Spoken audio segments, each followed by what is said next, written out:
It looks like we'll have a few more people perhaps kind of rolling in a few minutes late here. Oh, sorry.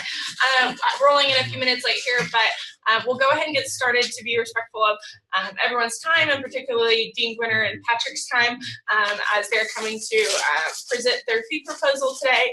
That's what we'll be starting off the agenda with.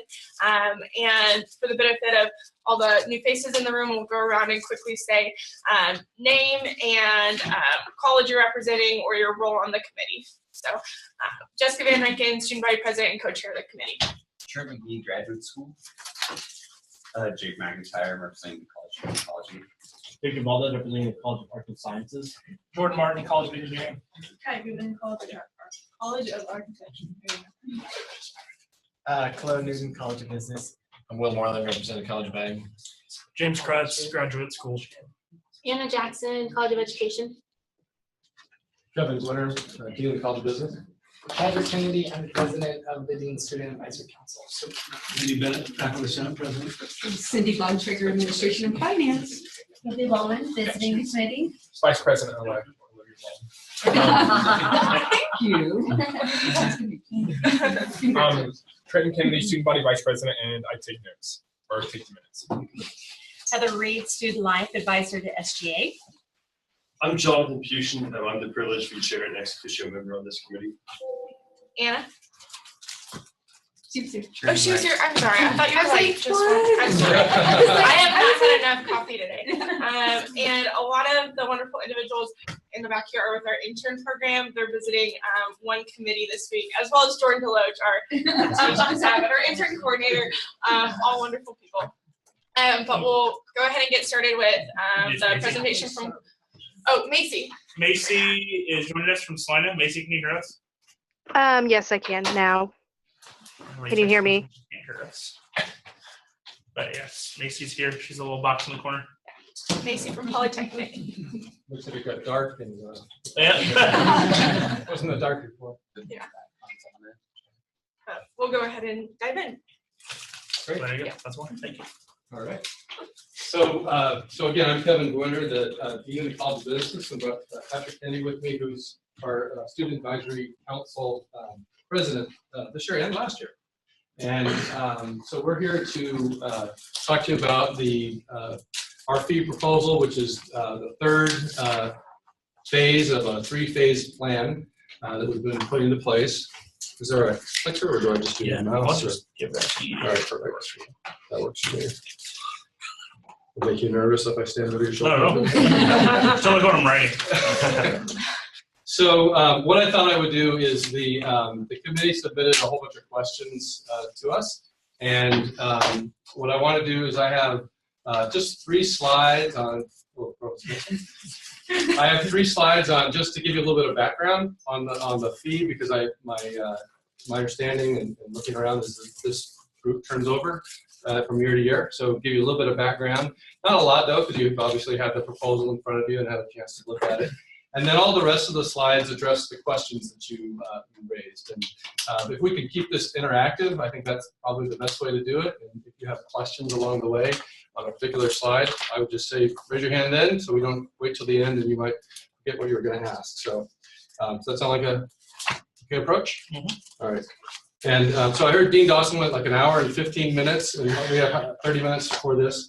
I guess you want me to stick to closer to 30 minutes? Okay, perfect. Again, sort of the history. So our goal is to, with this fee, is to hire additional faculty and staff to improve the educational quality and experiences for the students in the College of Business. And so all of the funding, the first 2 phases that have been approved and are implemented, and now this final phase, are all geared around hiring brand new faculty and staff to the college. And the reason that's important is that we're pretty, probably not like many colleges you've heard from, but we have a significant funding issue in the College of Business. The top chart here shows our budget, operating budget, compared to KU and the average of the Big 12. This was a figure that was in the proposal, so I'm sure you've seen that before, but 40%, 41% less than KU, 66% less than Big 12. However, we have a lot of students, and our student to faculty ratios were high in this category. And that's a category you don't want to be high in. You'd rather be the opposite. So we are the highest compared to KU. You can see under 20 students per faculty member, we're closer to 50. And the Big 12 averaged a little over 30. So part of what we're doing is trying to address that student to faculty ratio and to do some things with our operating budget to bring us more in line with what a first-rate business college does.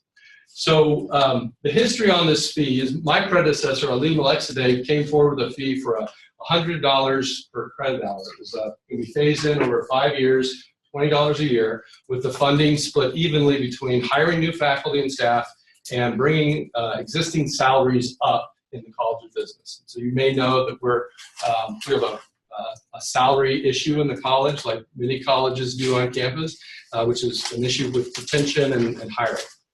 At that time, this group looked at that and said, we can buy into the hiring new folks, but we don't want to use this fee to bring the salaries up to the existing. And so a compromise was reached on a $45 per credit hour fee, but rather than approve that fee for all 3 years of implementation, they said, come back each year and tell us how you're doing and what you want to do next with the next phase. So that's where we are today. Is we're coming back in this 3-year plan for the final implementation. Phase 1 was approved and implemented in the fall of 2015, and phase 2 just last fall. So we're looking to implement fall of 2017 to go out and hire new faculty and staff, and I'll show you what those hirings would look like. So that's the background and the history of where we are, and then I want to spend the rest of the time addressing the questions that you posed to us. So do you all remember what your questions were? Luckily, I brought them with me. So the first one asked about has the cost of increased cost of attendance affected enrollment of students from underrepresented communities? And our answer is no, not in the College of Business. So in the College of Business, underrepresented undergraduate students actually grew by 15.2% from 362 to 417 between 14 and 16. Our Caucasian undergraduate population declined by 2% to just over 2,000. Do you have any questions on that question? You also asked what methods have been or could be taken to operate more efficiently, make cuts, and save money. So I understand this is a question you're asking everybody. So I'd like to make the argument that we already are very efficient. So if you measure efficiency by how much we spend per student, we are the most efficient business college in the Big 12 by far. We're spending just over $4,000 per student compared with all of the other Big 12 institutions. These are College of Business numbers. Moreover, we're the most efficient college in the state of Kansas. When you look at expenditures by student compared to the total budget and how many students these groups have. 95% of our budget is in faculty and staff salaries. And this is a study that Planning and Analysis does for the institution. It compares the salary levels at K-State to all the land-granting universities. So this is fiscal year 2016. And the only number you really care about is that number in the corner, 21.3%. So we're on average 21.3% below our peers in salary, when you consider peers being all the land-grant institutions. So I will argue that we are very efficient with our money. We can't, 95% of our budget is in these salaries. We can't reduce them anymore. And I mentioned earlier that it really makes it difficult to hire and retain good quality people, but I think we've done a good job of that nonetheless. But I mean, it gets a little ridiculous, right? You've got a faculty member in management, a professor, $152,000 we're paying them. They could make $203 on average somewhere else. So I mean, you wonder why people stay here. They stay here for the culture. They stay here for a lot of things, but they don't stay here for the money. So my answer to you is we will always look for efficiencies and ways to save money, but we're pretty much at the bone right now. Do you have questions on that question? I have a quick question. Under management, I'd be in the other ones too, but I'm not seeing. So one thing to point out to you students, so let's say you start as an assistant professor in any of the departments, it looks like. You're getting compressed when you become an associate professor. Am I not looking at that correctly? That is correct. So we have two things we often talk about. Thank you for bringing that up. Is the salary compression and salary inversion. So inversion is where you hire new people and they're paid more than the people that are already there. So you can imagine one of your professors that's been promoted to an associate professor. They've done a great job. And they've gotten little raises along the way, but there aren't a lot of raises to go around at this point. But when we go out and hire, we have to hire as close to market as we can, even though we're pretty far below. But when we hire as close as we can, sometimes it results in our assistants being paid more than our associates. So in the management line, 126,182 versus 119,961 is that inversion. And that's why your original request was for. To help with this, right. But we're not doing, just to be clear, we're not doing that with the funding. We're not addressing, we'll have to figure out another way to address that. You have a question? And what's compression then?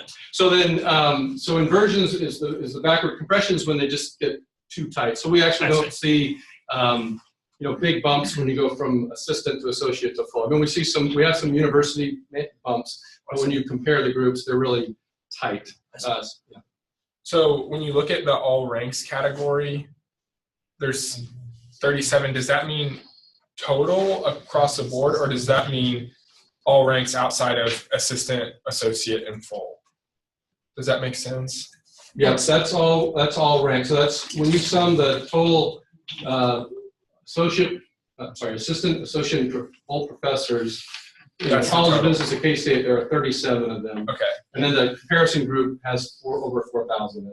And then to follow up, does the professor, associate professor, and assistant professor tabulations include like department heads who are also still have professorships?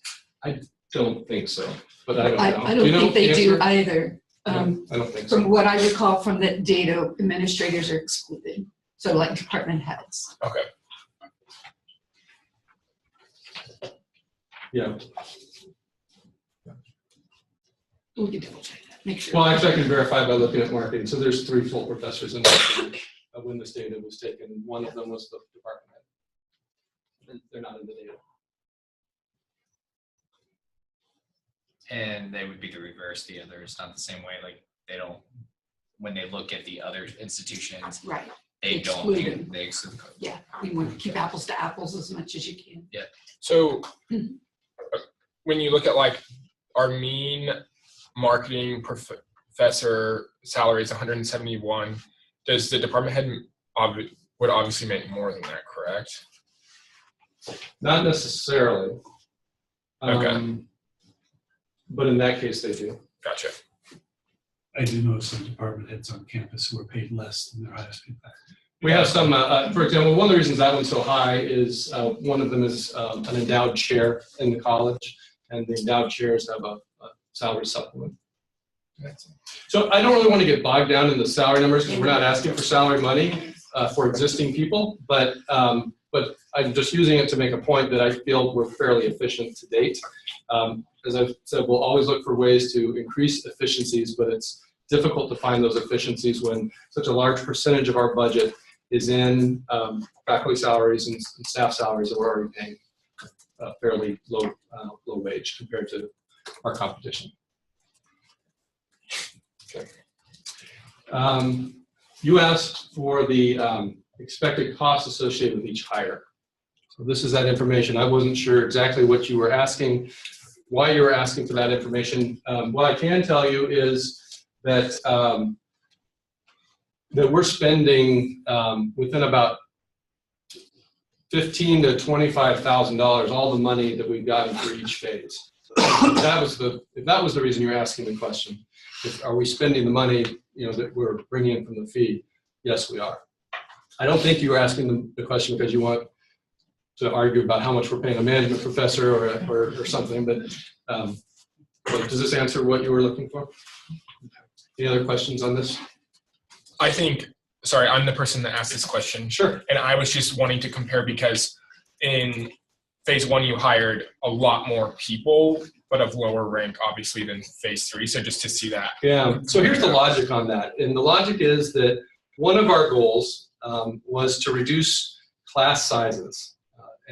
For a number of reasons, as you saw in the proposal, we feel that smaller classes are a much better educational opportunity, increases the quality of education. A lot of things you can do in small classes you can't do in big classes. A lot more one-on-one time. Even the pedagogy of being able to do flipped classrooms and things is quite different. So we hired instructors who largely are teaching those intro-level classes that were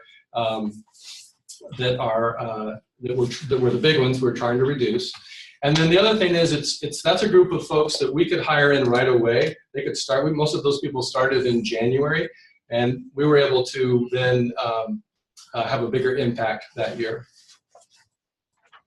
Something I'll add in addition to this that the students had kind of a voice on was we were concerned the people being hired weren't going to affect every major, and that was another thing that was addressed through each of these phases was, yeah, at first we may not be able to hit every major, but by the end of this, every single student, whatever your major is in business, will see the benefit. And so you'll see that largely actually completely, the class size issue has been taken care of. And in this third phase, we're addressing our goal of offering additional elective classes and other classes that'll be able to enhance our programs. So that's the, as we think about the different phases, that's what the third phase will go towards. Other questions on this slide? Trying to keep within my time. You asked, was the $100 per semester professional advantage fee and pre-existing fees considered when proposing the increase? And I didn't exactly know what you meant first, but I appreciate the clarification Jack sent me. So we talk about we don't just talk about we're increasing the fee by $15. We talk about all of the fees. So that slide that I showed you, the history, the $100 at one point, that was actually a slide we used in our presentations to the college. So it clearly shows the fees. We don't want to hide anything from folks. We understand, my guess is one of the reasons you're asking about that question is you're concerned like we are about the cost of education. So that's why I put that information in the middle there about scholarships. So we're trying to offset the fee expense, $14.5 million raised in endowed scholarships since 2010. We gave out $1.3 million in scholarships last year, which is up from $755,000 in 2010. And we're projecting almost $300,000 in need-based scholarships just from the College of Business next fiscal year, up from 145 this fiscal year. So when we propose a fee, though, we mostly look at two issues. One, what does it do for the quality of education? And two, what does it do to our costs relative to our competitors? We don't want to price ourselves out of the market and have business students start going down the river to take their classes instead of at Kansas State. So on the educational benefit to the students, we'll be hiring 13 new faculty, assuming the third phase is approved by this group and then later by the Board of Regents. 5 new staff, so it reduces our class sizes. We've accomplished that, and I'll show you some information on that. And addressing another question you had, we're going to be offering some new elective courses. I'll give you a little bit more information on that as well. We've added some professional advisors and then some staff support. So there was an instructional designer, there's a building manager, a couple of positions that were in there. And again, the goal here from an educational standpoint is not only to reduce class sizes, which is the bottom of that slide, but also to offer these innovative electives, more timely electives, help people get through graduation and so forth. So that's on the educational benefit. On the cost side, we look at where we are relative to other business colleges. We feel that's the most appropriate comparison benchmark. So the way you read this slide, well, let me start at the bottom. So business majors, depending on your major, take between 51 and 57 business credit hours to get their degree. So it depends on which major they're in. So assuming we get to this $45 per credit hour, then that means an increase somewhere between $22.95 and $25.65 per student. So it doesn't work out evenly, but just to give you a per semester basis, if you were to divide that by 8 semesters that you were here, because we hope to get everyone out in 4 years, that's an average increase of about $300, $304, which is the midpoint of that range. So, so that's that box on the bottom. That red line represents that $304. So 0 is where we are compared to all these other universities. So Oregon State and Oklahoma State are cheaper than we are without the fees. With the fees, North Carolina State also becomes cheaper. But essentially that 0 line moves over to the red line, right? Is everyone with me? And then, so if this red line is 304, then Louisiana State is $94 more expensive per semester than us. But more importantly, as you look at some of these other ones, look at the University of Kansas. $1,800 before, so about $1,500 after compared to us. So we feel good from a comparison standpoint, you know, on the, are we pricing ourselves out of the market and are we, as we propose this fee relative to our business college competition? And this number is representative of the increased amount on top of tuition the student would pay in a given semester at any of those institutions to be a college business student? Right, so almost every business college has an incremental tuition component to it. So right, so that's the additional amount. So if you compare like KU's business school tuition to their non-business school tuition, you'd see a differential. Is that what you're asking? Of $1,800 per semester? The 18 is compared to us. I don't know what it is compared to the KU student that's taking political science. Gotcha. Yeah. Perfect. Any other questions?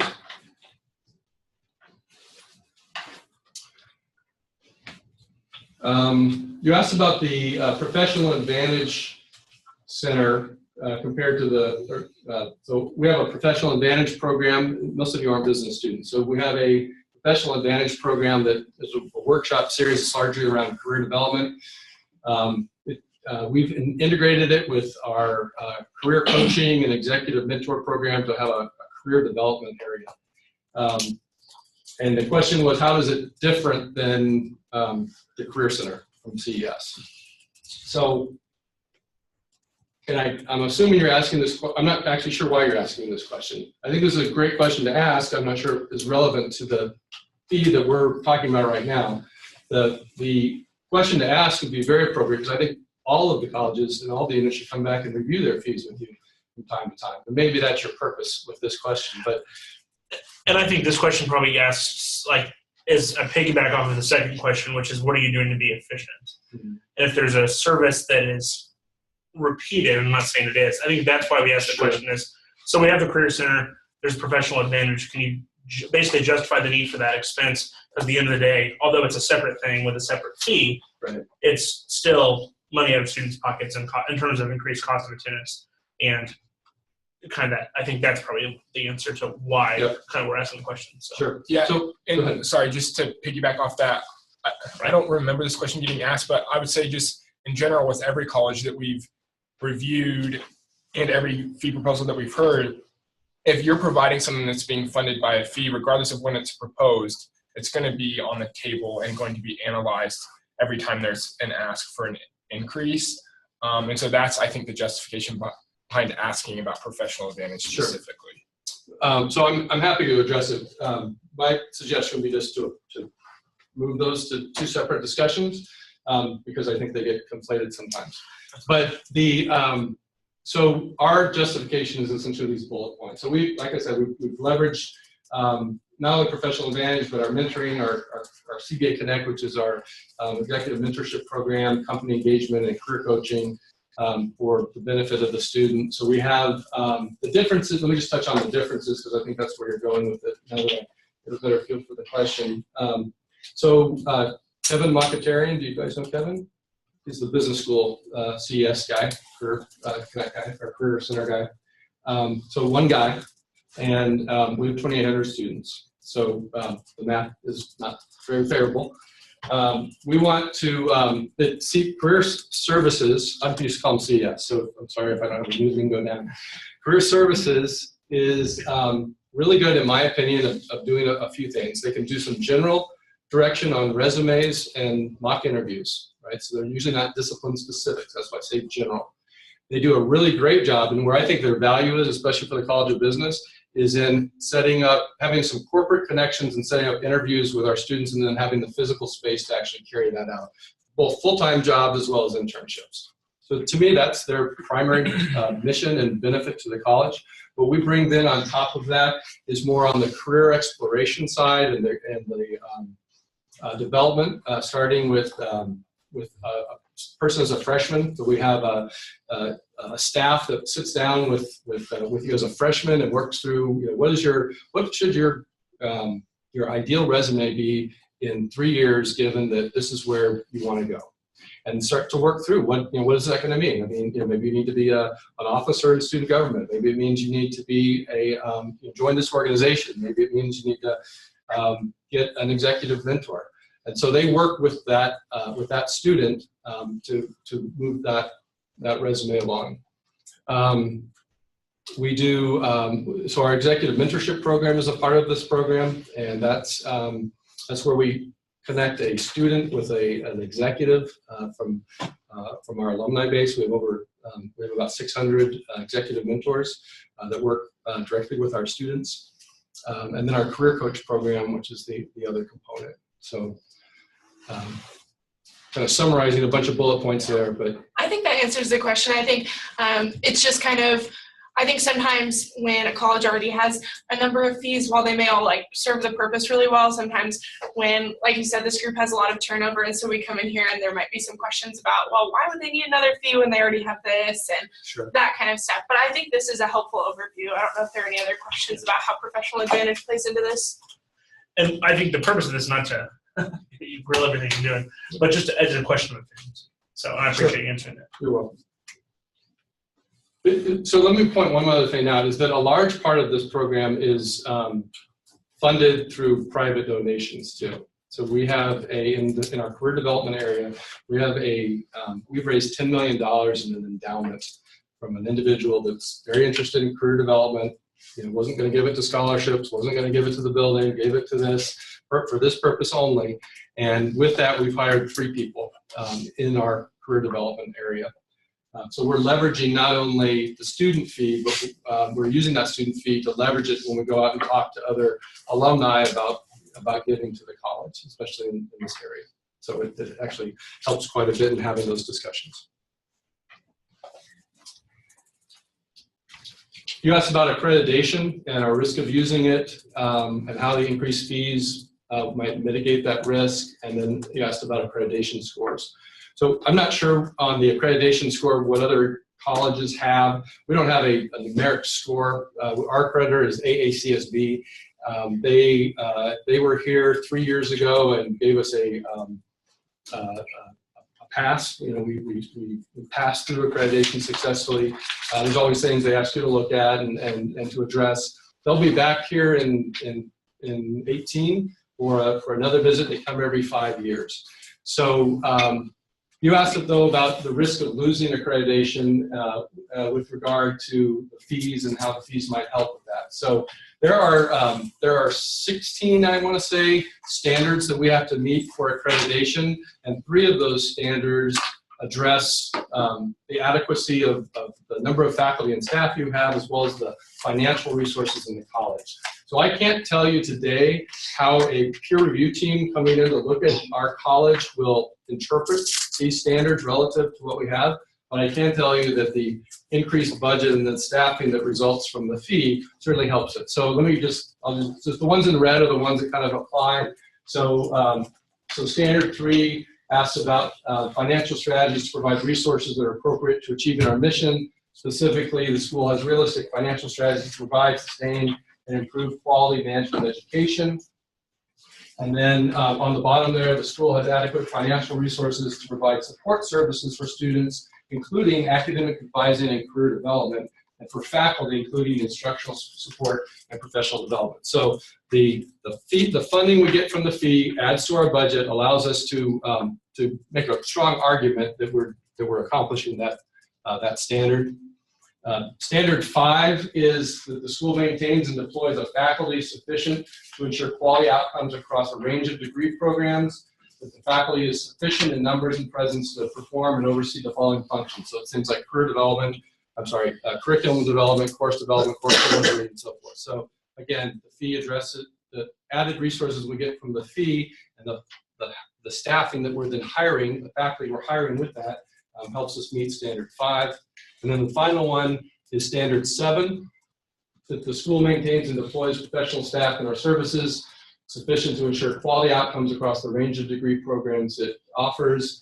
And then it goes on a little bit. I pulled this one because it addresses professional staff and advising and career advising and placement. So, so there's lots of areas that the fee helps us address in the I think there's about 16 standards that we have to meet with them, with AACSB.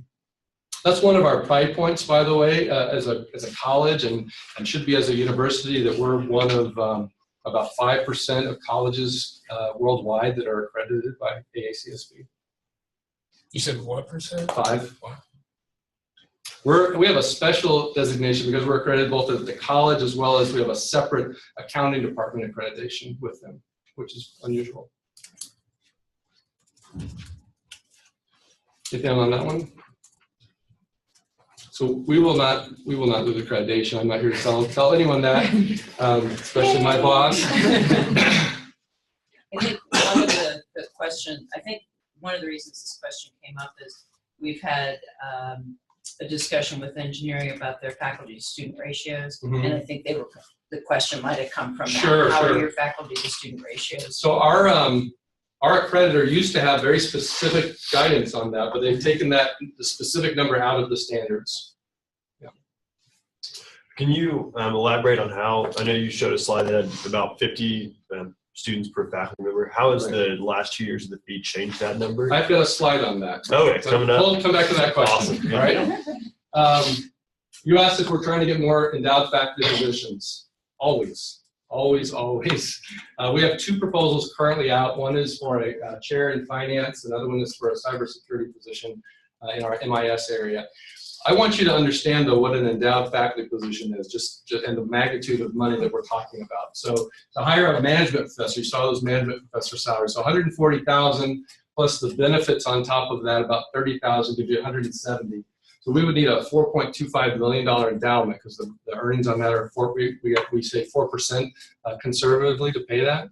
So we don't have people falling out of the woodwork that have $4.25 million to give us, especially as we kind of near the end of a campaign where we've raised a lot of money for our building project and for scholarships and for programs and for some faculty and staff money. So we try, but it's not it's more likely we have endowed positions that take an existing line that we already have and then we're able to add to it a little bit of money. So you might see around the college someone that has a shared position or an endowed professorship next to their name. They have a bunch of their salaries, state money, and then we might add $20,000 on top of that as a supplement that, as you saw, it doesn't get us too close to, it gets us close to the market for them, but it's not really what we'd really like an endowed professor to have like exceeding the high salary, not to be just average with his or her peers. So, do you have any questions on that? It's one of our goals. So we have a goal of raising $15 million in this area as part of the Innovation and Inspiration Campaign. Do you plan to ask for more money? No. We have no plans to ask for more money. There's nothing on the table. Will I never be before this group again in my life? I don't know. But we don't have any plans to ask for more money. I like that slide. I love that.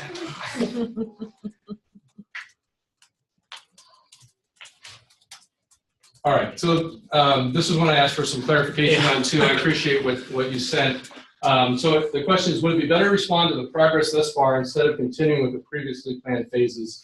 And in seeking some clarification from Jack, he said, what I mean by that is, would it be better off to stop after 2 phases, assess what's been accomplished, and then maybe hold off for some period of time before you come back and readdress this need for a 3rd phase? Did I adequately answer that? Absolutely. All right, so perhaps not surprising to you, my answer is going to be no, and I'll tell you why that is.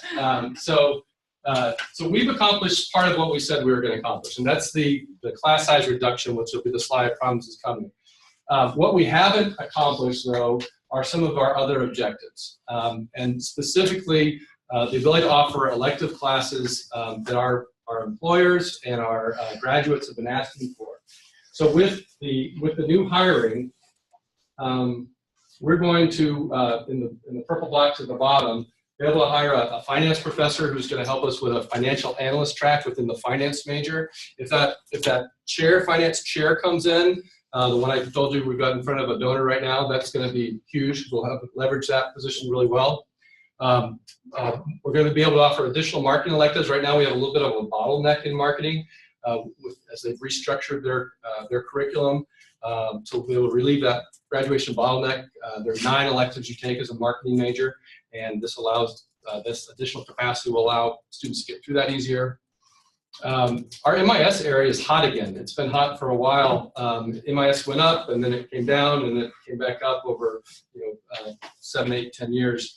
And so, however, we don't have a lot of MIS faculty. So right now, we've restricted enrollment and implemented an application process for the fall. So with an additional person, we'd be able to expand that program to more students. We've started offering 2 data analytics certificates, big data, right? So at the undergraduate level and the graduate level. And so this position will help us fund those, or fund a position for offering those courses. And then we're also wanting to hire a business law professor with this fee.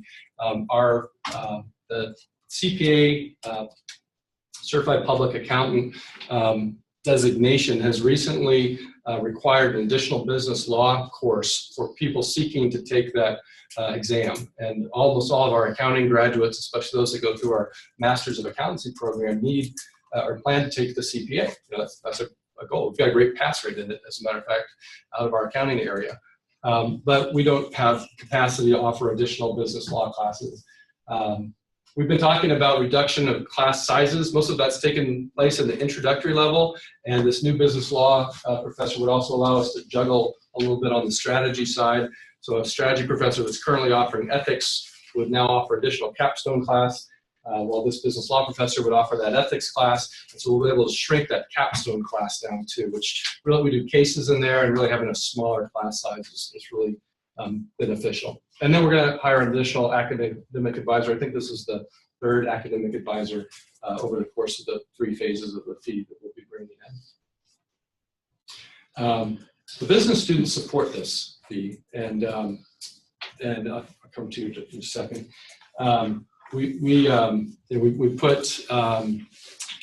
We had 2 forums within the college. We had I sent out an email with a video link. We did the video for it. Sat down in front of my computer and recorded it one afternoon. I haven't gotten anyone coming there. No one's marching through the business college with signs saying no more fees.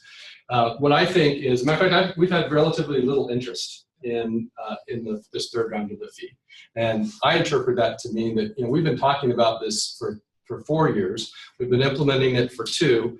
People are on board. They see the benefit. They see the value in our college, and they want to get it. They want to get it done. So, you have a question? Yeah, I just want to make sure, if I'm reading this right. So all 4 professors here being hired will have teaching loads. There are no 100% research or anything like that. They will have.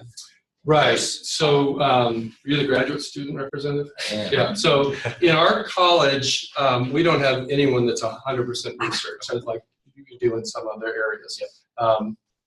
Typically, our tenure track faculty, which is what all 4 of these would be, are a a mixture, so like 45-45 teaching and research. Okay. With the other 10% in service. Do you have a slide coming up about your advisor to student ratio? If I don't, it's hidden in the deck somewhere. Okay. I might be able to come up with a couple numbers though. Okay. There's one slide in the proposal, if you still have that. It That was has 473 and went down to 325. Okay, awesome. Yeah, thank you. Did you have someone else have their hand up? Question.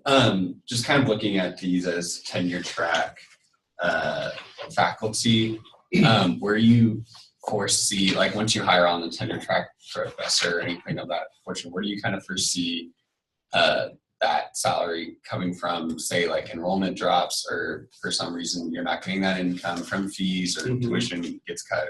Yeah. So I'll start working for free, I think. Now that'll have to worry. No, you pointed out a very astute observation, and that is that the college takes on a lot of risk in asking for these fees. Not only drops in enrollment, but at some point we're going to start giving raises to people again, right? And we're not going to raise the fee to do that, so we're going to have to come up with the money to give all these folks raises. So we recognize there's risk. And I think having that little bit of float, like Dean Winter mentioned, that 25 to 30,000, I think also can help address that if we see a little decrease. It does a little bit, but largely that float is just we just didn't come out evenly, right? You don't always, if you pick up 500,000 and the salaries come to 490, you got 10 left over. And really, I'm more worried about healthcare costs going up, and you saw we pick up the benefits too, so that would help us with that. Let's address that. Ethan, who made that cool little graph earlier, also made us this little graph here. And he was talking about the GU budget and gave us some of the last 40 or up till FY 2016. So basically what's coming out of your stuff. And this is actually in favor of the College of Business. I'm wondering why the College of Business is lower in comparison to what you guys bring in total tuition dollars for credit hour. Like, why are you guys lower in GU budget compared to other colleges? And you have ag on there? Yeah, ag's 18. They bring in 14. Yeah. So some of them are backwards. So we've been having this discussion a lot among all of the deans and the upper administration. Essentially it's a kind of it's referred to as a historical model. So I wasn't in this role. A lot of people in this room weren't in this role when that model was adopted. And so it's kind of been just, this is what you got last year, maybe a little bit more, maybe a little bit less. We need to change that model. We've talked, we're looking at we've discussed different options. Some form of incentive to grow, I think makes a lot of sense to me personally. Trent and I are on a committee looking at tuition and fees, and talked with the provost at Colorado State, and he was talking about in their colleges, as they above some baseline, as they get enrollment growth, then half the money from the tuition of the growth goes to the college, and half is maintained centrally. So something like, that kind of a modified version like that would make sense. Some places like Utah State have gone completely, and their business school is done separately than the rest of the campus, but their business school keeps all of their tuition, but then they pick up a bunch of bills that Cindy pays for us now. So, utilities and a lot of other bills. I would love to have that model. So to follow that up, like as a student, from a student's perspective, like, should they be making up the shortcomings of what seems to be a bad model in terms of what the College of Business brings in versus what you get from the general budget? Like, you're turning to students to pay for that with a fee to hire more faculty and stuff, when the general budget should probably be making that up, looking at other colleges and how they compare. Does that make sense? Sort of. I don't know if that's a question for me. Okay. I just would like because of all the fees that are here that's been brought to us, yours seem, from my perspective, to be the biggest difference between that. And so I just wanted to know your perspective on that. I'm guessing you're fighting for more money from general budget, just like every other dean, but what your perspective would be on that? Sure. It's not like that money is not being spent somewhere. Yeah. Right. So you take it from one pocket and put it in the other, then you still have the expenses that you had before. So I'm sensitive to that. And that, as a dean, I recognize that if you take we point out ag before, right? So their ratio of what they get versus what they generate in tuition dollars is upside down compared to us. But they've got a lot of people that they're paying for. I don't think that we need to reverse it tomorrow and then deal with the consequences of all of the that means they'd have to fire a lot of people. And I don't think that's right. So I'm more in favor of addressing it going forward in some sort of an incentive-based way for growth. The fact of the matter is, this is where we are, and we just have to just move forward with it from here. Sure. Since you kind of have a very popular minor within the university of students getting a business minor, are all of these faculty positions specifically going to be towards upper level courses so much so for example, a student taking a minor paying this fee might not see that benefit immediately, but it's still benefiting the college as a whole? The more so business majors than business minors in this third phase. The reverse was true in the first phase, where it really all of those intro classes are part of our minor, and that's where they really get the benefit. I also know that you guys do a student or peer advising in addition to your academic advisors. Do you feel that that's been very successful and students have been able to lean on that in addition to adding these advisors, and does that alleviate kind of the student to faculty ratio?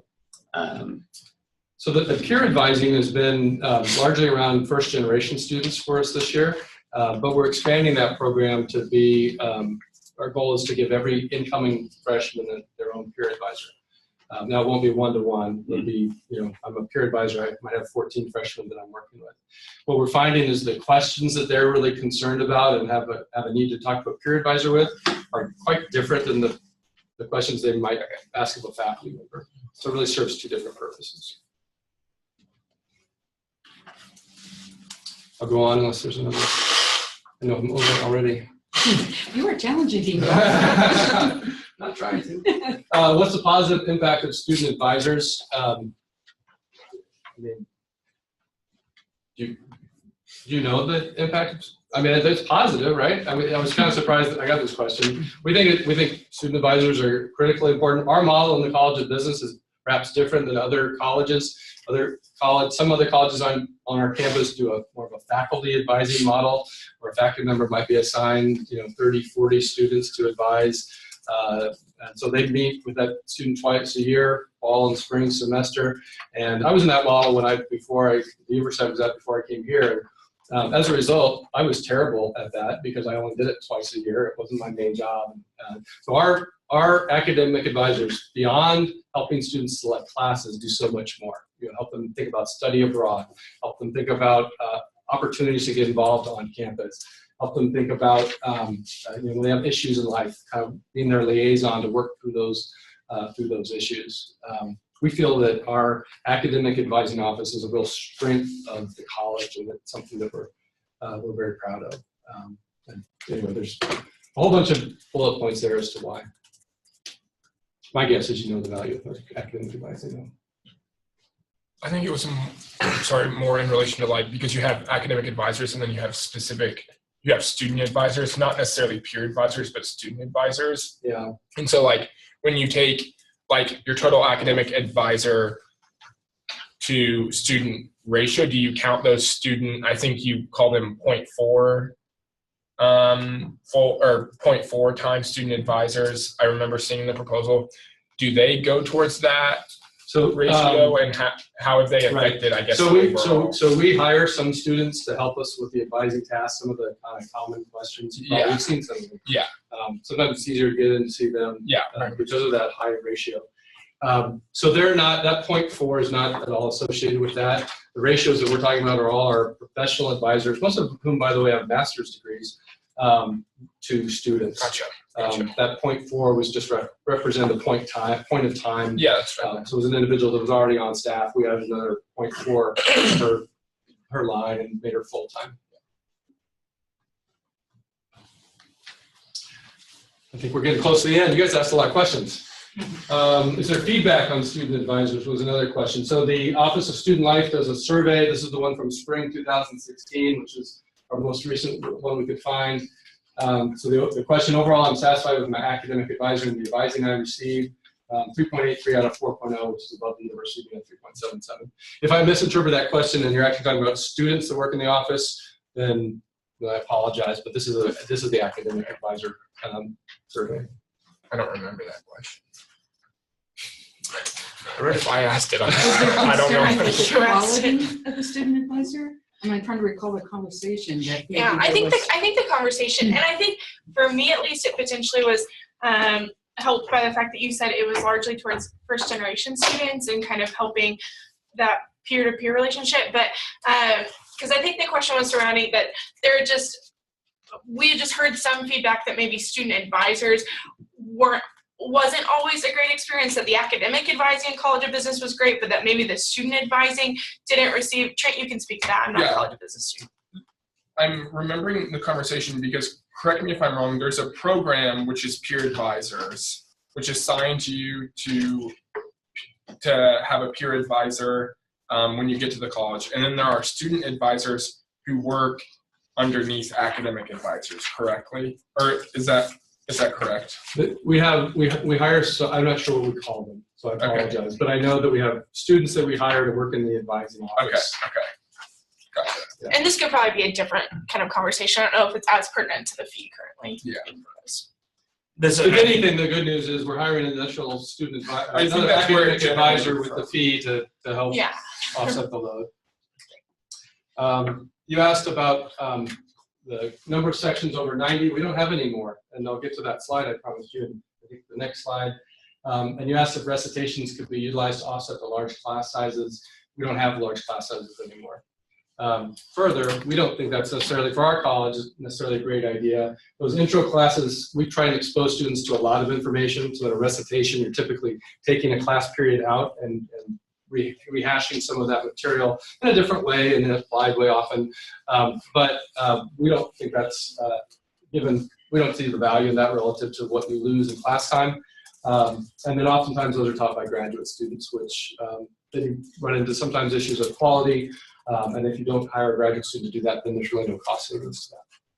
So with the fact that all business classes are now less than 90 students and that large classes have been eliminated with hiring in earlier phases, does that mean that the third phase of funding is only to open up new sections but not to lower the overall class size? The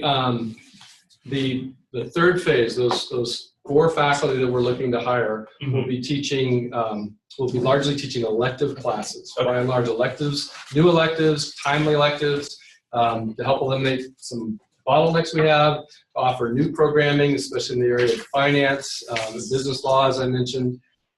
It's not just, we've taken care of through the fees that you've approved in the past, we've taken care of the large classes. So that's why I said we've achieved part of our objectives in the $45 fee, but not all of the objectives. This is the slide you're asking for. So this is you asked about the progress or the effectiveness of the first 2 phases. So in the graph to the left, number of sections offered, finance 450, management 420, marketing 400, and GMBA 110. Those are all intro level classes. You can see the number of sections has gone up in the purple bar. This is fall 15 compared to fall 16, and the enrollment has dropped. So dramatically in finance 450. Trent just took a test in that yesterday. Thank God it's dropped. 350 students down to about 90. And then reductions a little less dramatically in these other classes. So we've been really successful in that phase 1 funding. The phase 2 funding, these are the individuals we hired. We have an accounting professor, a management professor, and a marketing professor. accounting will, those top three will start with us in the fall. You're probably aware of the academic hiring cycle. You hire new PhDs coming out in the fall. They start the next fall to finish their program. So that accounting professor is going to support the MAC program. The management professor is a strategy and ethics person. And then this marketing professor from the University of Michigan, coming out of Michigan. So great hire there. We'll support our new management track. And then we have an advisor who's already started with us, an IT instructional designer, Ben Ward, who's been doing phenomenal things with our, not only our online classes, but the online component that we offer on-campus students in Canvas. And then we have a program associate we hired that helps with awarding scholarship money. And that's it. Are there any other last questions for Dean Gwinner for the presentation? Or Well, Patrick as well? Sorry. Yeah. So I guess I would just say that just kind of a bottom line is that we feel we've come a long way with this fee. We had a plan, we put it in place, we've been implementing it. We're ready to implement the third phase, which helps us to accomplish the entire goal, not just the goal of smaller class sizes and more advisors, but it'll finish out the advising and then ability to finish out offering some classes we're not able to offer now, which will help with specific programming areas and some bottlenecks that we have and issues with like the business law issue with the CPA exam. So that's our proposal, and I appreciate you guys considering it. Thank you. So, yep, you're welcome. Thanks.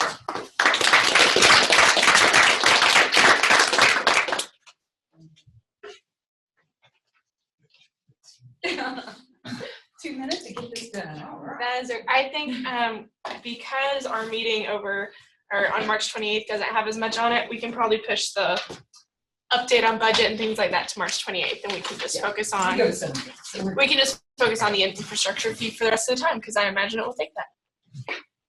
So I am probably one of the few people around who have been in the budget office for over 25 years and kind of know the history of how we got to where we are.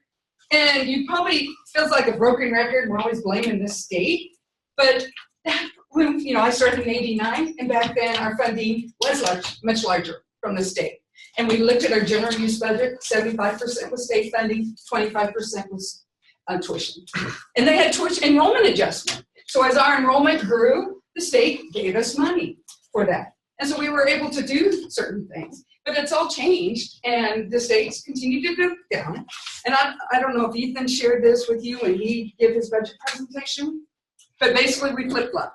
So what the state used to support, now it's on student support.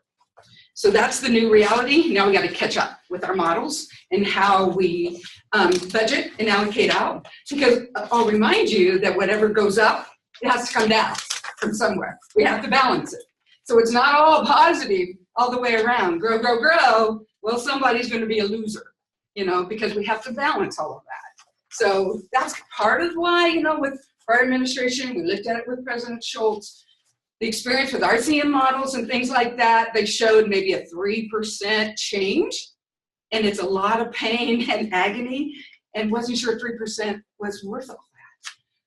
But we're still getting a lot of pressure to look at that, and so we're going to do that. We're going to look and see what we can come up with new models. But anyway, it's going to take time and a lot of us working together, collaborating to make something that makes sense for K-State.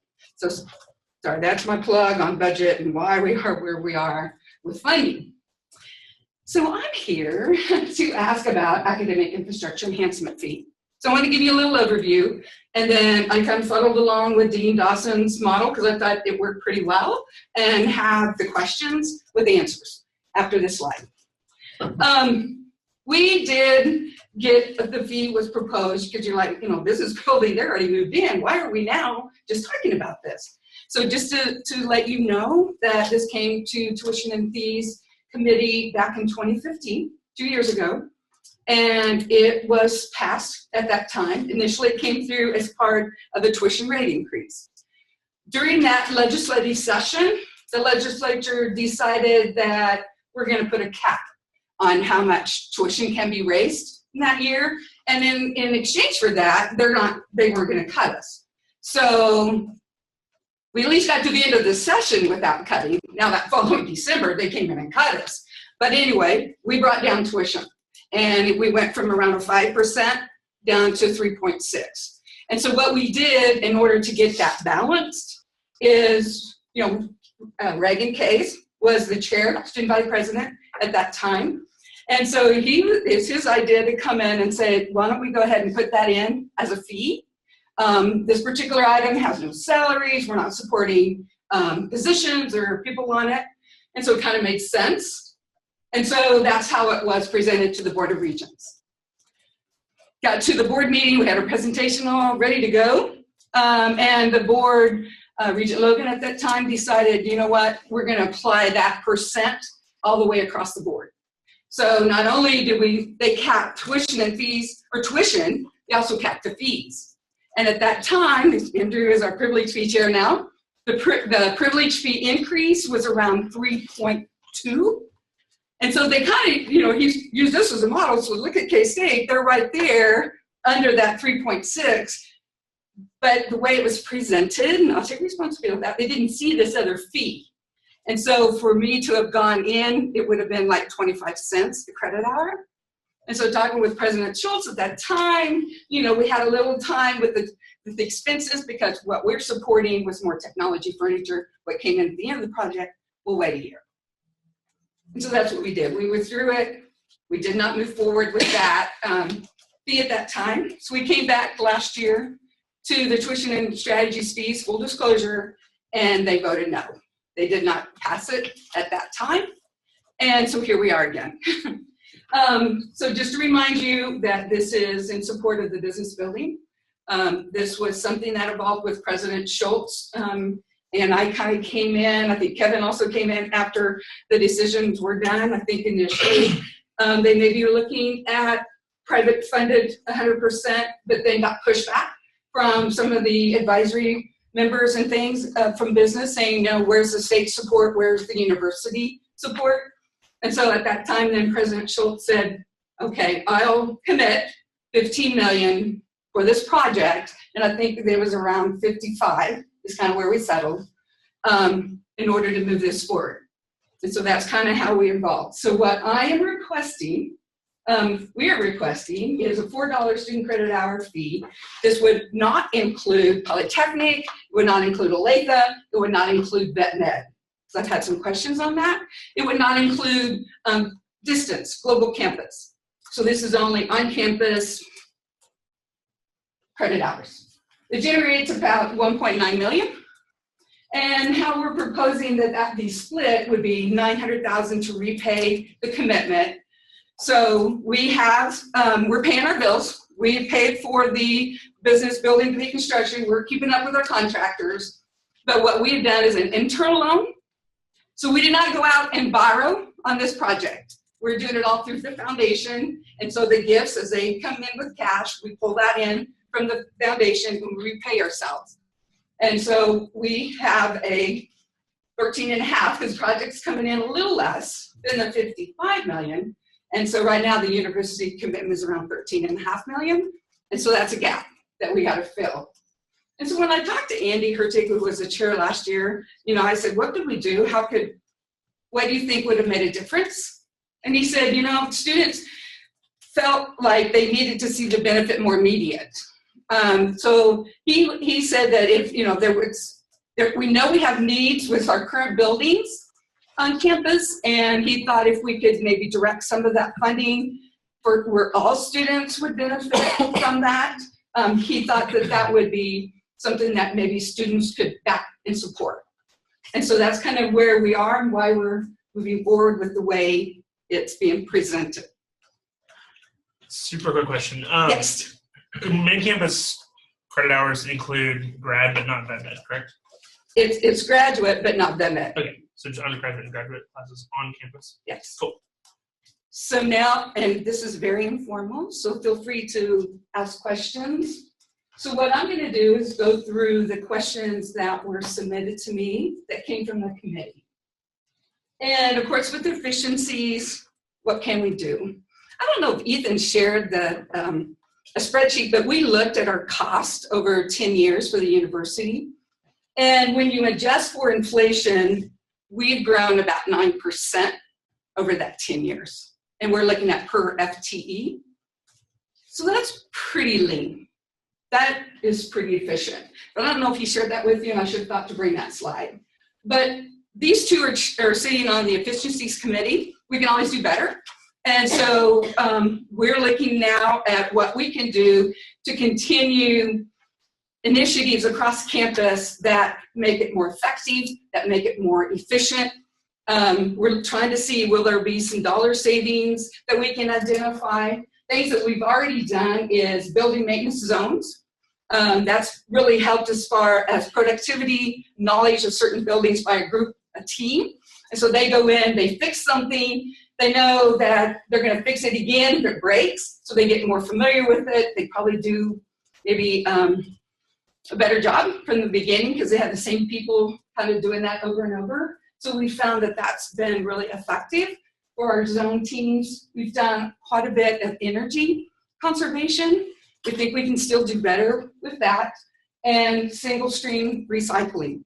And we have, what, 20 pages or something of just things that have been done all across campus. And so I kind of just focused on things for facilities area. So are there other fundraising opportunities to offset the cost that this fee is to address? And just kind of shared, College of Business is fundraising a majority of the cost of this project. $40 million is for the construction and for the building, and another $5 million is for sustainability. And so what that is the legislature in 2008 kind of drew a line in the sand and said, if you're going to construct buildings on campus, we're not going to provide operating support, and we're not going to provide funding to replace roofs and windows and HVAC and all of that. You're on your own. They didn't really say where to get it, but they just said, state's not providing it. So one of the things that we've done is we're asking, as fundraising is happening with these buildings, they have to do at least 10% of the project cost. And so that's why the College of Business is fundraising. You heard from Dean Winter earlier, it's very difficult to fundraise. I think we still are working on finishing up for the building. And you're also fundraising for scholarships and faculty chairs and other program things. And so we do not think there is capacity to fundraise anymore. We have about 39 in cash or pledges of the 40 million right now.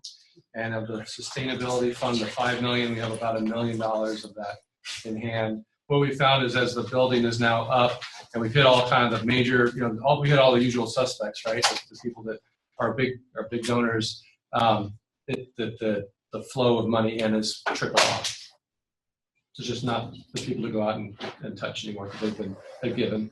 Yeah, and there's so much need across our university. It really is a struggle with scholarships, need-based, other things that are going on. It's just difficult to grow anymore. So the question was on the state statute that requires a referendum to provide money for building. And so I referenced here the statute. This came about from a project. Are you out of water? Oh, thank you. I'm sorry, my lips are getting all wet. And so I made a copy of it, so if anyone is interested, I also can share with that. But basically, this came about in 1982, and it says no student fees shall be charged or collected by any state educational institution under the control supervision of the State Board of Regents for debt service on bonded indebtedness for any building or facility of such state educational institution, blah, blah, blah, blah, blah. So when we, and another question is going to ask, about, well, what about the union? I wasn't sure about Holden Hall.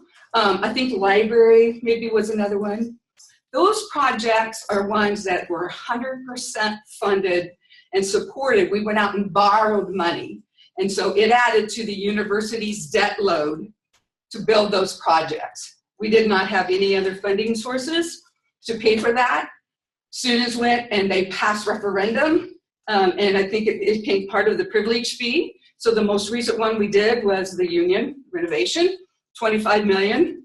That project grew to what, 31, 32, by some creative management of cash flow. But you know, that is Who's taking the minutes? and I'm the first one to admit that. And I think we did a pretty dang good job because we got cool to get what we needed to get done. So this is where, you know, and I guess maybe just trying to understand different perspectives on this. We did take this to the Board of Regents. They're very well aware of this policy, but you know, we didn't borrow money, and we didn't go out and borrow, you know, issue bonds. This was a very unique project. Most of it was funded through philanthropy. I shouldn't say that when my lips are dry. Private fundraising. And so there was some of the, you know, a small amount, 15 million, which is a lot of money. I don't mean to minimize that. But when you look at the total project cost, it was something that we felt we could manage. So we didn't go out. So we didn't have that additional cost of interest and the cost to issue all that debt, which there's 2.5% of that. And so that is the difference between this project and some of the other ones that were mentioned here, where we have had student referendums. Now I'm going to pause on that one because I really want to understand if you're still not thinking, you know, no, this isn't making sense to me. Because moving forward, we need to have kind of an understanding. Is there water? You see a guy with, oh. Yeah, she's standing outside. Oh, there she is. She's like kind of awkward just sitting there. Okay, I'm just going to help you out. Sorry, my bad. Oh, did you have to pay for it? Oh, you're fine. Okay, now I'm Jack. Can you answer the fee? So I'll add it to your fee. There you go. Yeah. And we're all joking, right? We're all, you know, we have to joke and to get through some of this stuff. So we have to have humor. Yes, we do. And then housing does a lot of borrowing. You know, we just did the residence hall, and we borrowed 60 million. That's over 30 years. So that truly is a long-term commitment. You know, we were hoping to get our commitment on this building done sooner, 10 to 15. Did you say how much do we pay per? I was at university. How much do we pay per year in debt service? We pay about 19 for principal. Okay, gotcha. It's in our financial report. 19 million is what we pay off every year. That's annual principal amount. Our total debt load is 500 million. That's another thing that's changed over the last few years, is because, you know, again, students, they're contributing more, you know, to the renovations and things that are done on campus. The state did the engineering. We gotta give them credit for that. So they funded half of it, the engineering project. And also the seating. Now that also is a project that we did, but that one, you've heard me talk about Education Building Fund. And that's money that comes from property tax from the state. And that's what we use. We get about 10.5 million, and we use that to do what renovations we can to roofs and mechanical. I mean, one of our biggest challenges is mechanical and stonework, and the tucking, and limestone gets very soft and it crumbles. And so we have some real concerns with falling. So we have to, you know, keep up. So it's expensive. So of that 10.5 million we get every year, the state said, oh yeah, we love this project. We went in asking for state money, believe me. We did not want to fund it from Education Building Fund. This is for Seton. This is for Seton. That's what, yeah, thank you for clarifying, because I've been kind of all over the place here. So this is the Seton project. And so how that ended up is we're paying 3.7 million of that Education Building Fund money. So the state did not add new money in. They basically said, you're going to take it from your allocation, and the board kind of said that too, because it gets appropriated to the board. So, you know, I'm always trying to be positive and look at the bright side. Seton was a crummy building, right? And so it did help with some of our deferred maintenance. So we are able to make some improvements, but $3.7 million is going to go towards financing Now, we kept that term shorter because, I don't like paying interest. And so we kept that to 20 years. Yes, I just I'm not want- going to go slow because I can tell I cannot speed up.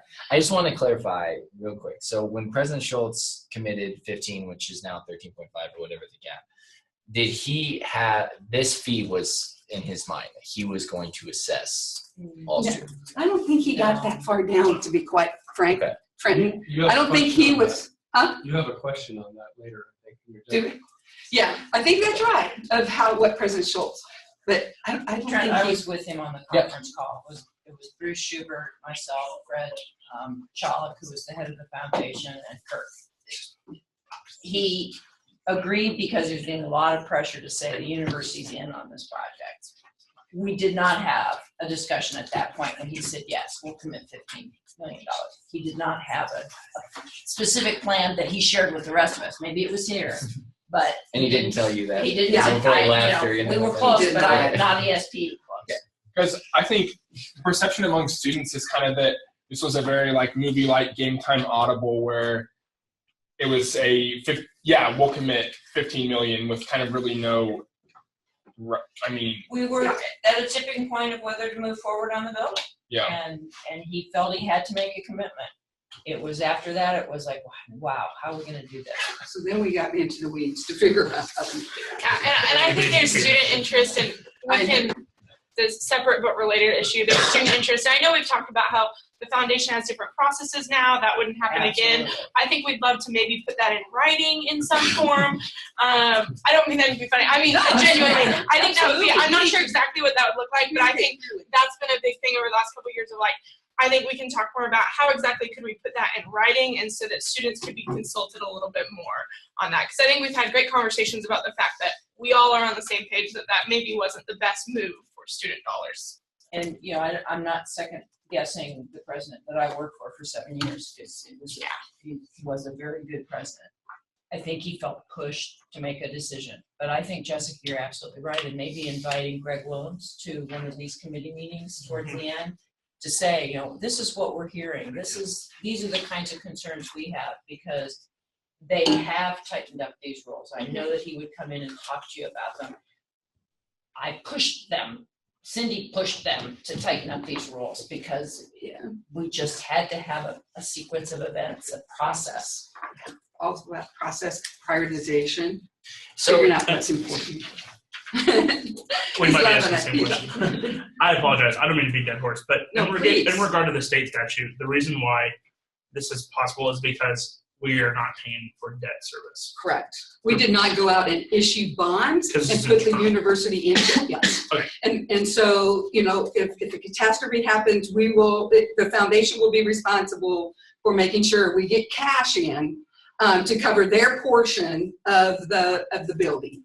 So, And so that's, we gotta have right. So complete hypothetical, enrollment tanks. Something happens, it causes enrollment to go down. It's the foundation's responsibility to pay for this $65 million.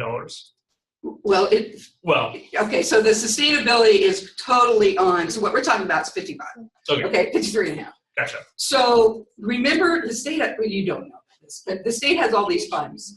And so we have tuition fund. This is not affecting tuition. It's restricted fees, and that's where privilege fee gets deposited per state law. Tuition goes in its own separate account. Fees, I don't know why they set it up that way, but fees are in a separate fund. And so we had over 35 million sitting out in the fund. And if you remember, the legislature, well, you wouldn't know this, but the legislature at the time was looking at cash balances, and so we felt like we would rather use our money to our own benefit, because we did save interest. We saved substantial costs from the interest fees and things like that. So we just did an internal loan. I see. And so, and there's still plenty that, remember, ESARP's a separate budget, so we still have these balances out there, so we're not in jeopardy. But to piggyback on Jack, because that's kind of what I wanted to know, is who's on the hook for this if there's a gap here. So like if Wheatfield Hall goes belly up, it's on the state, it's on the university and the state. The state has the bank note. So is this the same type of thing where will be on the state? This is a university. So just like Wheatfield Hall is the university, we did general obligation pledge. Yeah. And so that basically looks at all of our revenue. So the university is responsible. Now, if we default, which is very worst case. We're not advocating for defaulting or anything like that, but then ultimately, you know, I guess it would go to the state, but looking at their finances, I feel more comfortable that we would figure it out before they could. I mean, that's kind of bold, but I think it's fair. It's true. Patrick. So if this fee isn't in place, could the university issue more debt to cover that 13.5, just like it did No. for WeFold? No. Okay. There is a process to issue debt, and we would have to go, we would have to go to the board. We have to go to the legislature. We cannot borrow money without legislative approval. We are not able to do, you know, external borrowing. So we would need to get legislative approval. We do that for all of our other projects that we have done. And then what revenue stream? So our biggest challenge is not the borrowing. Our challenge here is what we're looking for, and why we're here to asking students for support or assistance is we're trying to identify revenue stream. How are we going to pay back? We've already got the borrowing. We've got that figured out. Now we got to get the revenue stream, how we're paying that back. And that's where, you know, I'll take responsibility. We had a plan in 15, you know, and unfortunately things made that change, so we didn't get it implemented or get to the board passed. But that's what we're looking for. And I'm going to talk about what some possibilities are besides this fee, because I think that was a question. So I just want to make sure, because I know there's been a lot of issues surrounding this, and maybe felt like the university, you know, broke the law, because this is state law. But you know, the board knew about it. We were very transparent with this, and you know, nobody said, no, you have to go do, you know, student referendum for the law. But I totally agree. We need to sit down and make sure we all understand. We'll probably future keep, projects. Yeah, we'll probably keep moving it. If there's any questions about that, we can come back to them at the end or mull over it. Yeah, and I can go watch the game and you guys can know. Okay. So is there a precedent for a fee like this? No. This, as far as I know, the privilege fee managed by students is the only one that's university-wide. So this would be the first university-wide fee. And since the University of the Business Building for Equipment Technology, could the College of Business help to pay for some of the equipment and technology?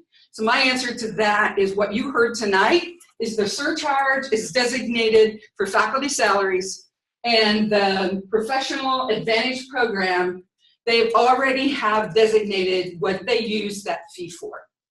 And I think a question that has also been on the table, which it has not came from you, so it's not a necessarily legitimate question, Dean Quitter, but a question that's also been on the table is, well, what if there was another specifically equipment technology fee for College of Business students, particularly like a per credit hour fee that would go towards this. And so they would pay a disproportionately larger amount than the rest of the campus and the rest of students who don't as regularly use the business building.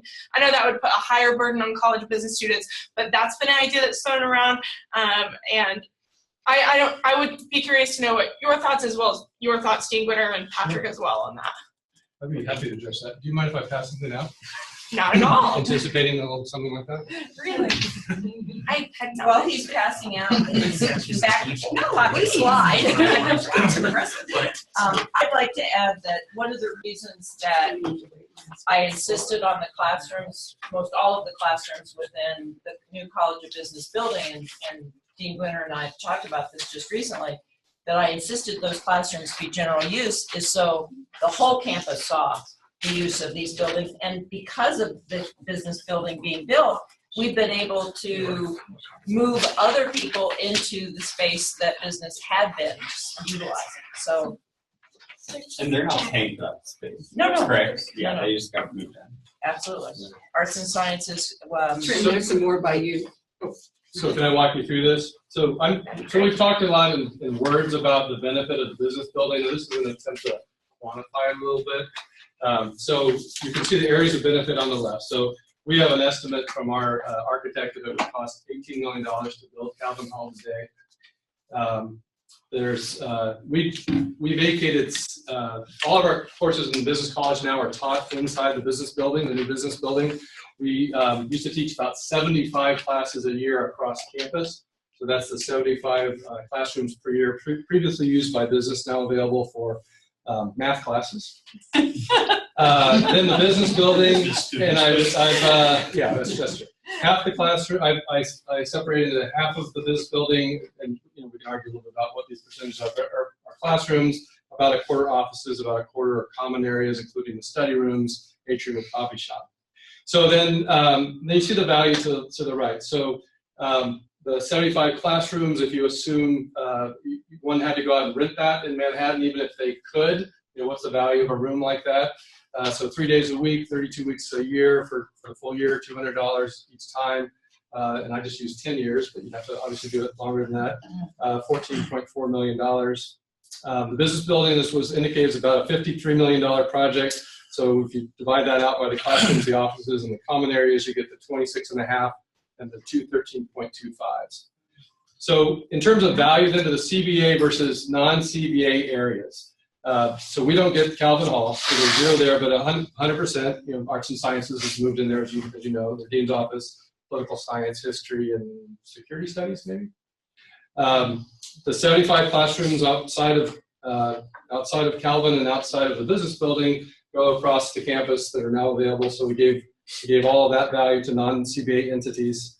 For the business building, I'm figuring 90% of the classrooms is used by business and 10% by non-business. As Provost Mason mentioned, it's opened up to everyone, the general use classrooms. The business college does take first pick of the rooms, and then remaining rooms people can use. However, I then adjusted that because did you know that a third of the credit hours that we generate each semester are for non-business students that are taking our minors and are taking our classes. So actually the split becomes 60-40. So I gave $10.6 million to non-CBA entities for the classrooms, kept all the offices on the business side. The common areas, I did an 80-20 split. We could argue about what that might look like. So then you get a total benefit received of just under $40 million for CBA, just over $45 million for non-CBA entities. We put in $45 million into the building. We're still raising $5 million of that, but we put in $45 million, and so our value received versus contribution is negative. We're asking for the university is asking for $13.5 million for their contribution. Meaning the value exceeds the contribution by over $32 million. So I think it's so kind of address your point of is there value to the university in building a business building? I think there's a misperception, and rightly so, right? You may not be in that building every day. That the business building is great for business students, but not great for everybody else. And I'm here to make an argument that it is great for a lot of people. And in fact, again, we could argue about some of the specifics here, but still there's a great benefit to the university from us moving out of Calvin Hall, vacating offices, and then the business building, which is open to much more than CBA students. I bet Trenton could probably testify to the number of engineering and ag and other students that are in there in our study rooms and lecture hall or common areas all the time studying. Okay, I have a question on that. So, correct me if I'm wrong. So, College of Business had two separate, I'm going to say pledges, because I think that's our word, of $40 million and $5 million. And right now we're almost done with that minus $5 million, correct? Yeah, so we have. So you have 40 out of the 45 million. We're raising $40 million for construction costs. Mm-hmm. We're at about 39. And we're raising $5 million for the sustainability fund, of which we've raised just over $1 million. Okay, and so none of the 13.4 million or whatever that has come from the universities going towards sustainability. It's all going toward the construction. Correct. Which is what gets us to the 5.3. Right. Or 55, or 53. Yeah, 53 and a half. Okay. Yeah. Okay. And I think I put in the proposal, kind of broke down, looking at the budget, the construction budget, audiovisual, technology, furnishings, equipment, those are the things that it would spend. And that's why we've been able to get to this year because a lot of those costs didn't occur until recently. And then Summer. the philanthropy that's been coming in that you've been repaying yourself with, that's all going toward the 13 point. No, that is not going toward 13 and a half, but that is all going towards the 40 million. So of the 40, some of it's in cash and some of it is pledges. Someone will make a pledge for, I'll give you $10 million. That's rare, but $10 million over 5 years. Okay. But Jessica asked the question of should the College of Business students pay a disproportionate share of the building? I would argue no. You know, and it's quite different than, you know, what if you look at Seton, for example, or, you know, Cindy would tell you that the engineering building is the general obligation bond there is paid with some lottery funds. I don't know if those funds would have come to us anyway, but essentially that's, you know, money that, you know, if they have had, I think it's looking at that building quite differently than the other projects on campus if you decide to charge business students a disproportionate amount. So the engineering was, most of you know, state initiative, engineering initiative act.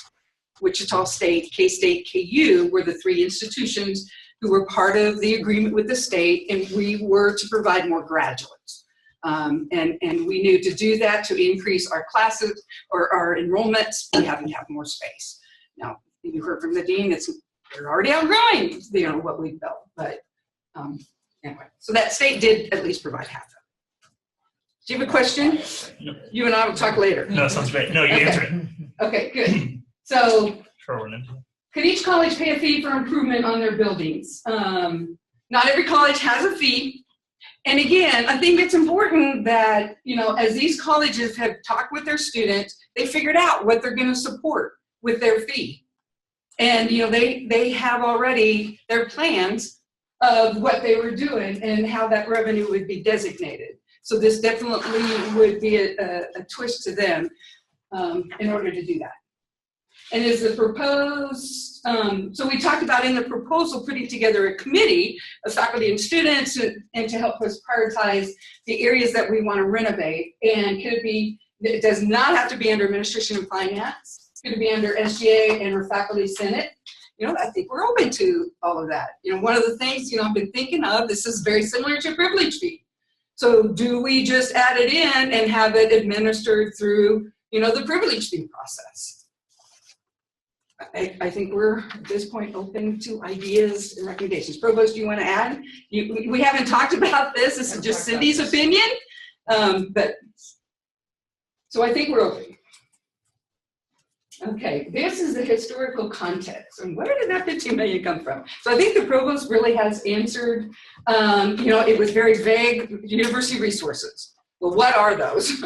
Well, a lot of them are students. So tuition rate, university fee, or internal reallocation. I mean, those ultimately are options. We'll either, you know, raise it through tuition, through the fee, or we'll go out and we will fund it and pull it back from what has already been added to the base.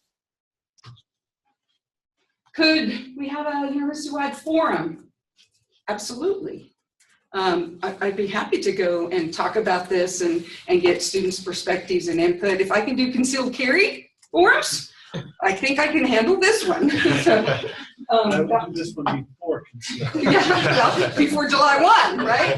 That's probably pretty good advice. We need a decision before July. Yeah. So once we have paid for the CBA, does the fee still need to be this amount? Okay, that's that. I put no, but I think that, you know, we'd have to look at that. Once it's paid off, you know, we could reduce, we could do whatever, but you just look at the need. And if students at that time do not see the value, you know, I think then we have a conversation. So this, any questions on that one? That's about it. So with the plan then to be once the 13.5 is paid off for the fee to be in, like, gotten rid of, or? So I think we talked about what we do with that. You know, just, I'll use the example with the union and what some of the prior, you know, privilege fee money that was going to pay debt service and library and then another union project, you know, they had the option to look at, you know, how they wanted to use those dollars. And so what they did is they consolidated in for the current union project, So what the additional money students had to pay wasn't as high. I think it started at 20, but then we added on the revenue we're generating in order to meet the debt service. So I always think it's good to have a conversation about what's the need and does it make sense to reduce it or even eliminate it? And I think that's something that many years down the road, if this fee is implemented, it'll be many years before it's paid off. And so then that tuition, in the same sense of like a couple years ago, Senate decided not to make fee recommendations for future years. They didn't decide to vote on like 5 phases or something. That was a debate, but that's what Senate decided. I think we probably would maybe make recommendations, but they would be able to decide several years down the road if they wanted to get rid of the fee, keep it as $4 because things have gotten more expensive naturally. Just for clarification, Senate decided that the bylaws of TFSC would mandate that. Just was clear. That's true. I mean, I would hope We're talking 15 years from now. Yeah. My second graders will be making this decision. Yeah. My youngest That's a great way to put it that. Your big sister will second grade, yeah. Okay, I think we're almost done. Okay, so this was included in the proposals. I just kind of shared, we're not unique. Other institutions have implemented such a fee, and then that's just the infrastructure. Are there any other questions? You can also send in more questions later. There was a meeting scheduled in here at 7:30, which we'll join soon after we leave, which many of you can stay for if you're interested I would in health and definitely say I would wellness. really encourage you to stay. It's the Health and Wellness Master Planning Consultants presenting their project. But first, I see a hand raised over there. Anna, was that you or Patrick? Oh, right there. Oh, I thought I saw a hand raised. It's probably just a moving thing. I was moving around. Did I count? All right. If there are no other questions, it's been a good, thorough meeting about lots of business-related things. Email Jack and I any questions you might have for Vice President Bontrager or Dean Gwinner. Thank you, We're Jessica. going. I think we're all in agreement.